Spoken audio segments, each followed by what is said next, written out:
বন্ধুরা দেখতে পাচ্ছেন আমার সামনে একটি সেন্সর এর সার্কিট বোর্ড আছে। এটাতে কাজ করা হয়েছে এবং কাজ করার পরে আমি এখন এটাতে থার্মাল পেস্ট লাগিয়ে দিচ্ছি। মূলত এই থার্মাল পেস্টটার কাজ হচ্ছে এই মসফেটগুলোর ভিতর থেকে কারেন্ট পাস হয় এবং মোটর রান করে এই মসফেটগুলোর মাধ্যমে।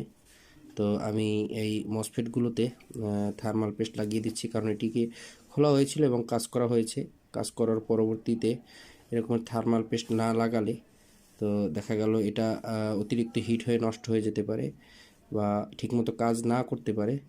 যার কারণে থার্মাল পেস্টটা অত্যন্ত গুরুত্বপূর্ণ একটি পেস্ট, যেটি সার্কিট খোলার পরে অনেকেই ব্যবহার করে না, কিন্তু আমি এই থার্মাল পেস্ট ব্যবহার করি এবং এই থার্মাল পেস্ট ব্যবহারের ফলে সার্কিটের যে মান বা এই মসফেটের যে মান ভালো থাকে বা গরম হয় না বা দ্রুত নষ্ট হওয়ার সম্ভাবনা থাকে না। আর এই সার্কিটটাতে সমস্যা হয়েছিল, ইরোড 2 আসছিল এবং সেই ইরোড 2 সমাধান করেছি। ইরোড 2 সমস্যাটা হয় যে কারণে ইরোড 2 এই সেন্সার যে মেশিন, সেই মেশিনের সার্কিট এটি।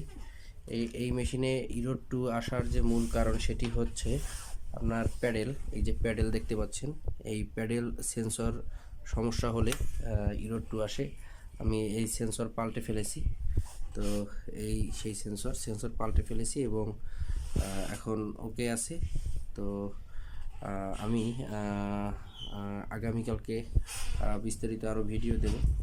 আজকে এই পর্যন্তই। আগামীকালকের ভিডিওতে দেখতে পারবেন সেন্সর এই সার্কিটটি লাগানোর পরে মেশিনে রান করে আমি দেখাবো গ্রাহকের ঠিকানায় গিয়ে। আসসালামু আলাইকুম।